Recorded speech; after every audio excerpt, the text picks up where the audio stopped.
In this video, I will attempt to beat Pokémon Legends Arceus using hardcore Nuzlocke rules. Well, sort of, as this game is different to the mainline series and I had to tweak some of the rules, so let's cover them off. I can only use one Pokémon per area for battling. It will not always be the first Pokémon I encounter, as there are times where you'll need to catch certain Pokémon for quests. Also, when you enter a new area, the first group of Pokémon you see will always be the same, and therefore it wouldn't be random. So I decided that I'm allowed to explore, but if I accidentally encounter or get spotted by a Pokémon, then that is my encounter for the area. If a Pokémon faints, it can no longer be used. No items in battle, including held items, as they don't exist in this game. I will set a level cap at the level of the current Noble Pokémon boss fight or mini boss fight. Switch and set mode do not exist in this game, so we can ignore that. And finally, duplicate clause is enabled. Okay, with the rules out of the way, let's begin. We start the game and Arceus himself transports us to the Hisui region with our very own smartphone. We open our eyes and the first thing we see are our starter Pokemon, although we can't pick one just yet. Professor Laventon then tells us that we fell from the sky and is rightly shocked about the situation. He asks if I've got somewhere to stay and even offers to give me directions. Professor, I literally just fell from the sky. Do I look like I have somewhere to stay? And to make things even more suspicious, look at the clothes I'm wearing.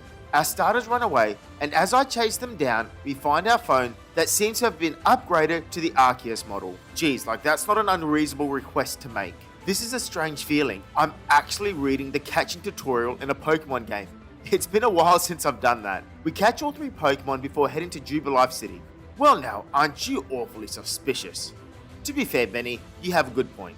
Apparently catching 3 Pokemon is a big deal in these parts. I truly feel like a Pokemon master right now. Now we have the big decision to make, picking our starter Pokemon. It was between Rowlet and Cyndaquil, but ultimately I've got fond memories with Typhlosion, so Cyndaquil it is. We now come across Volo, who wants to have a battle with us. Not going to lie, it was refreshing to battle this way. While it is still turn-based combat, you're able to move freely around while adjusting the camera. Cyndaquil eventually disposes of Togepi with quick attacks, who put up more of a fight than I would have liked. We head out to the open world area, starting with Obsidian Fieldlands. This is basically a tutorial of different methods of catching Pokemon. Bidoof, I can simply just throw a ball and it doesn't run away when approached. Starly will run away if approached, so I crouch in the tall grass and throw a Pokeball without being seen. And finally, Shinx gets aggressive when approached, so I need to battle it with a Pokemon, weaken it down to be able to catch it, much like the traditional method. We report back and I seem to have impressed Cyrus's great-great-grandmother Celine, although she does get a bit dark, saying that she won't leave me to die. Thank you?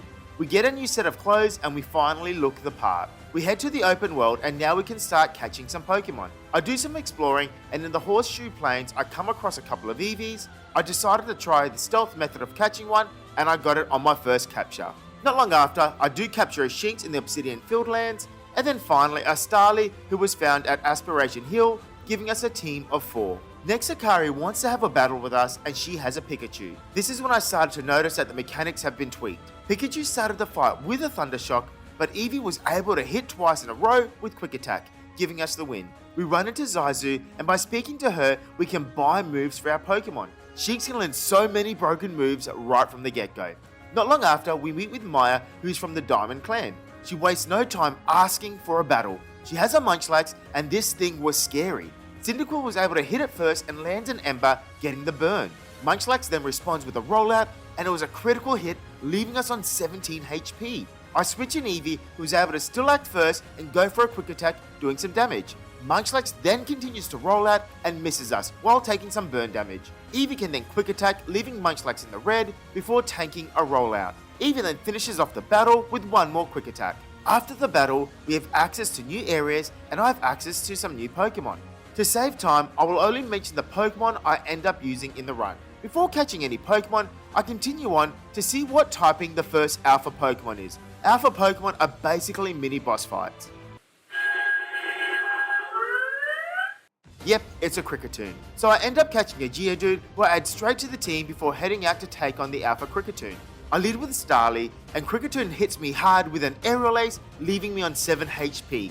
Not looking good, I decide to switch in Geodude. Geodude comes in and then Kricketune goes for a strong style Absorb, absolutely destroying him and giving us our first loss of the run. Because Kricketune went for a strong style move, I'll know that I'll get 2 free hits, so I switch in Starly and I'm able to hit it twice with Aerial Ace, giving us the win. We head back to Jubilife Village and we're introduced to Irida, the leader of the Pearl Clan, and also Adaman, the leader of the Diamond Clan. They basically spend most of their time trying to convince one another who is worshipping the correct Almighty Sinnoh. Ironically, the power's in my hands, but you'll see what I mean later in the video. We head back to Commander Commando's office and everyone is freaking out about the frenzied noble Pokemon, Clefable.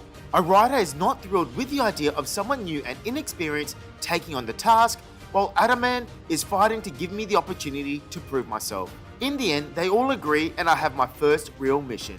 As I make my way to the frenzied Pokemon, I come across a Paris who I battle and then add to the team. Then, while I was filling up the Pokédex, Starly was able to evolve into Staravia. Not long after, I snipe a Psyduck while hiding in the grass, who I also add straight to the team.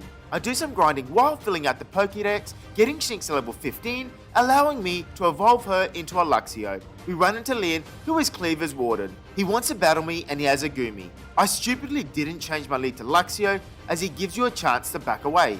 Thankfully, I'm able to switch Luxio in, and I take a bubble pretty well, followed by an acid spray before getting the KO with an Ice Fang. We now need to figure out a way to give the frenzied Cleaver his favourite food so it will calm down. Professor Laventon spends some time thinking of all the possible ways we can safely feed the frenzied Pokemon until... Wait, what?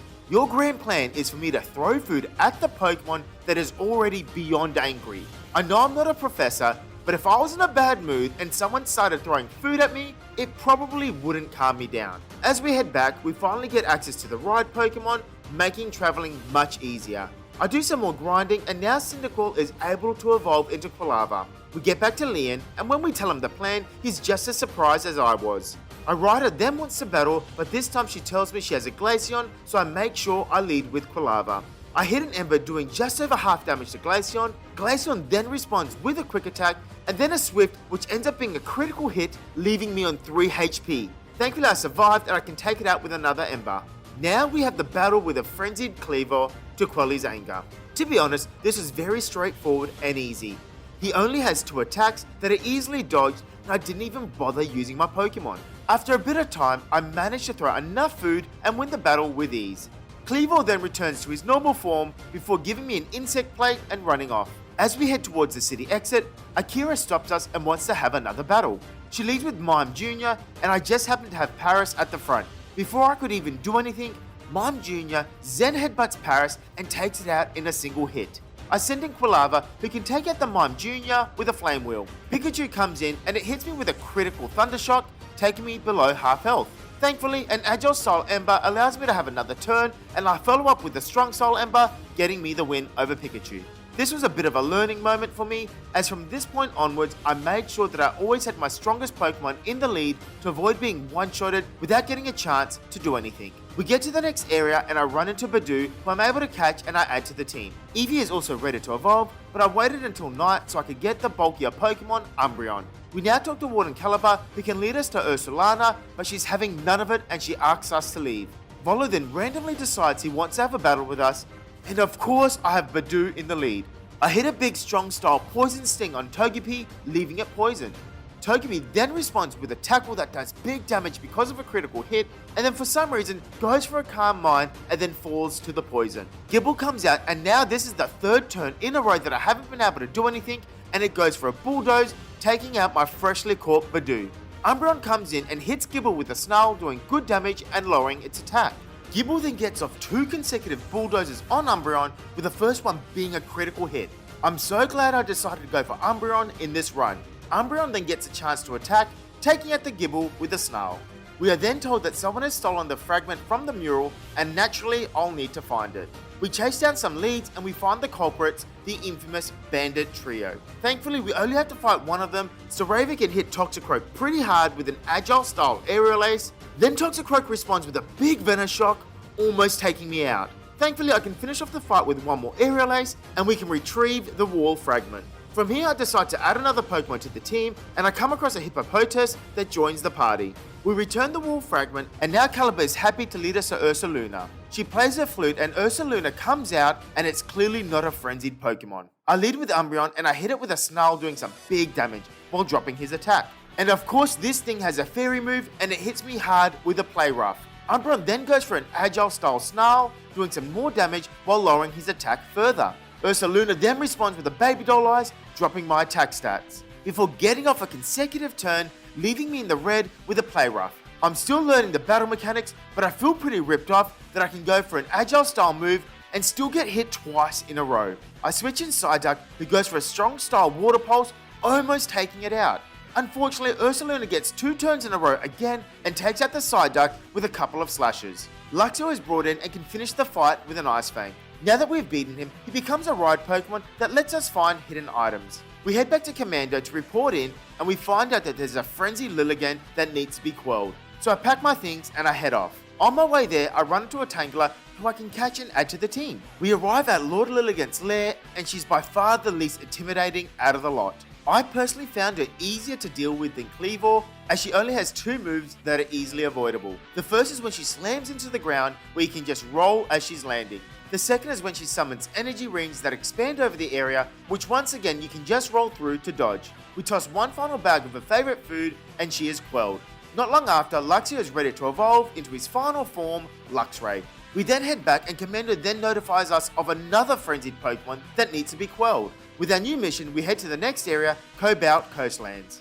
As soon as we head out, we find a rider playing the flute, and once she's finished playing, she wants to have a rematch with us. The battle is different, as there seems to be a wild Eevee helping her out. Umbreon goes for a Dark Pulse, doing just over half damage to Glaceon. Glaceon then responds with a Quick Attack, which doesn't hurt much. Then Eevee goes for an Agile style Quick Attack, also doing minimal damage.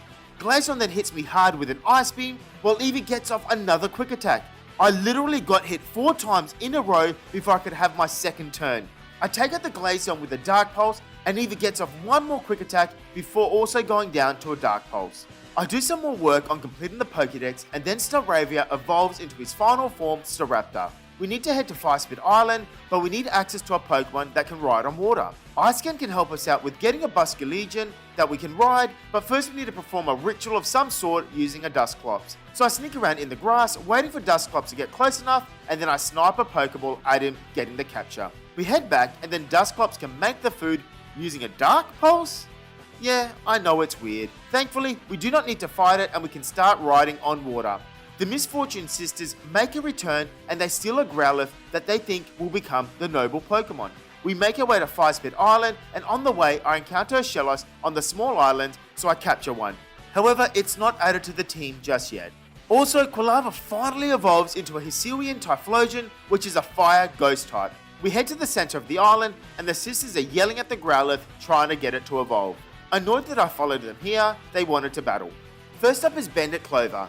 She leads with a Bombersnow, and I have Umbreon out, who does decent damage with an Agile style Snarl while also lowering its attack. I then get hit by an Icicle Crush, which does minimal damage. I go for another Agile style Snarl, lowering his attack and bringing it below half health.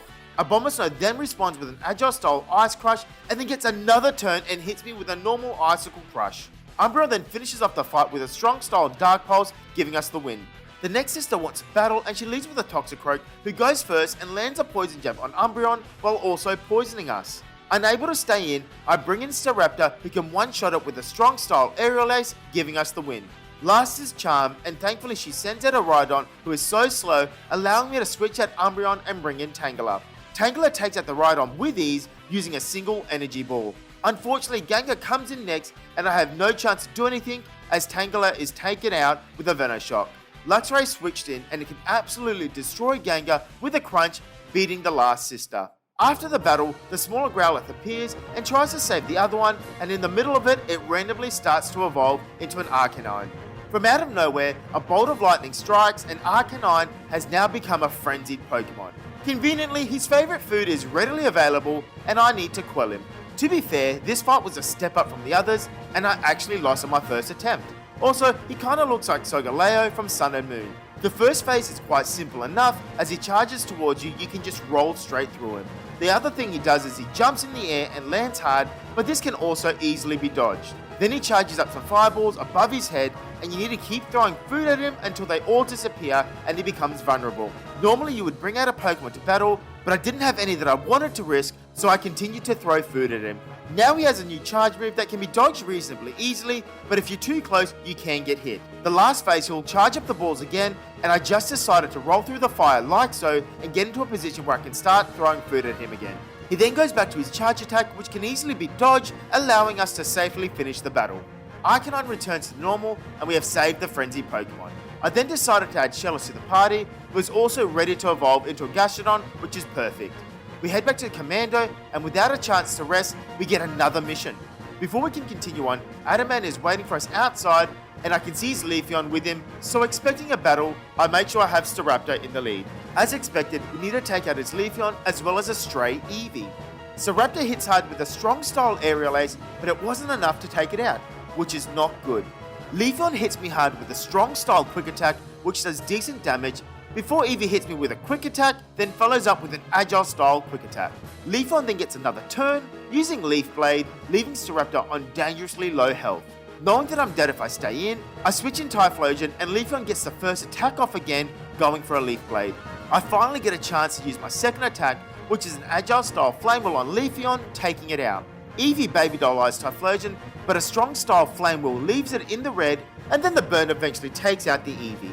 After the battle, Hippopotas is ready to evolve and becomes a Hippodon.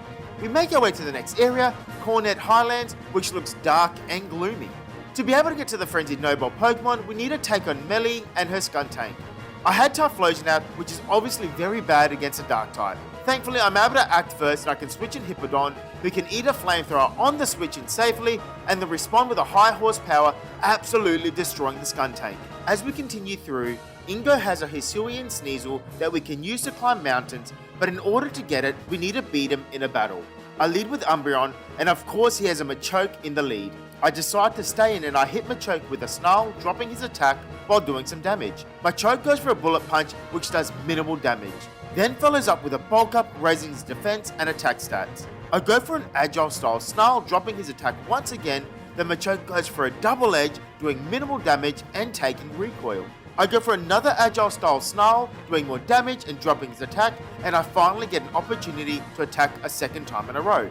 I go for a strong style Dark Pulse, but it's just short from the KO, and I take a Bullet Punch from Machoke, followed by a Double Edge, leaving Umbreon in the yellow. I then decide to go for a Calm Mind, raising my defense and attack stats, while Machoke goes for a Rock Smash, which crits but doesn't kill. I follow up with the rest, bringing me back almost to full health, but making myself drowsy. Machoke then hits me with a Rock Smash, dropping my defense and doing damage. He then goes for a Double Edge, doing big damage, but taking himself out with recoil. Tangela comes in, so I switch in Staraptor, who dodges a Stun Spore from Tangela. Staraptor then goes for a strong style Aerial Ace, taking it out. Gliscor is his last Pokemon, and it hits me with a Quick Attack, and then another Quick Attack, and then finally a Poison Jab, leaving me on 8 HP. Unable to stay in, I bring in Gastrodon, who gets hit with an Aerial Ace from Gliscor. Gastrodon then goes for a strong style Water Pulse, giving us the win. We climb our way to the top of the mountain where we can find a couple of very familiar statues that have held up very well considering the rubble around it. Then Melly makes one last attempt to stop us from seeing Electrode.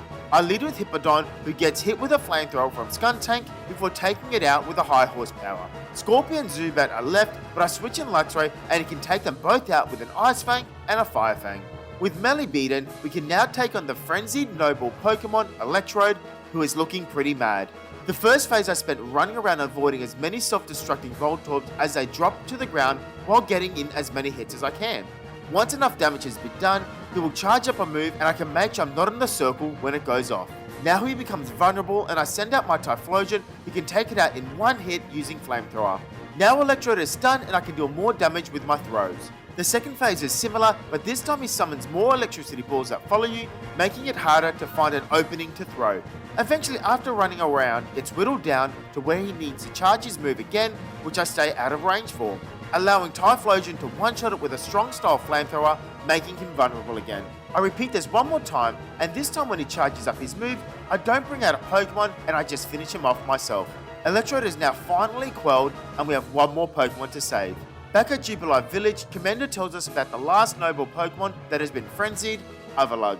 We get the mission details and we can continue on. I decide to meet with Celine to get an update on my Pokedex and...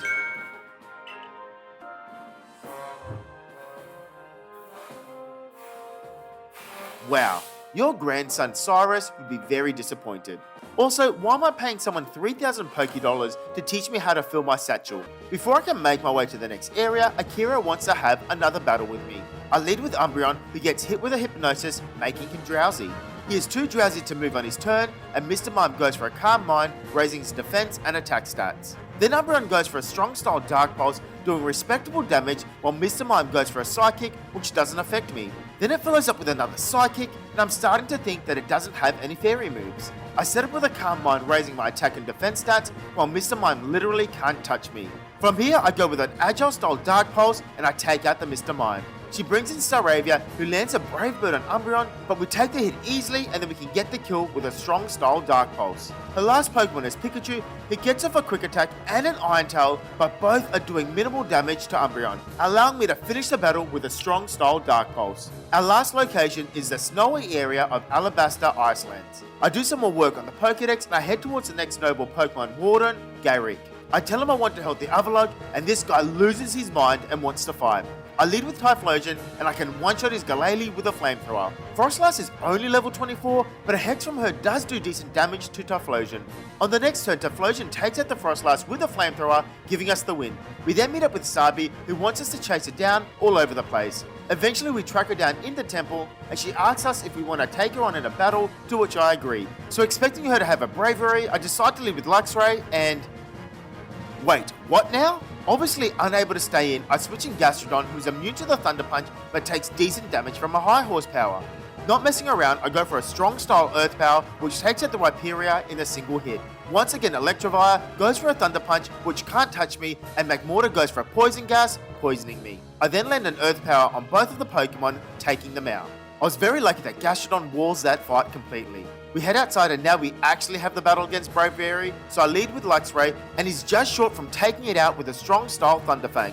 Bravery roosts to get some HP back and then hits a double edge, which I take well enough. This allows Luxray to finish off the fight with a second strong style Thunderfang. With Bravery, we can now travel through the skies, and it's actually amazing. I do some more exploring and I come across a Lucario who I can snipe from a distance. We now have the last Snowball frenzied Pokemon in the game, Overload. His first phase you can just roll straight through the snowballs that he spits out while getting some hits in. The second phase you run to avoid the ice coming from the ground, which is pretty simple.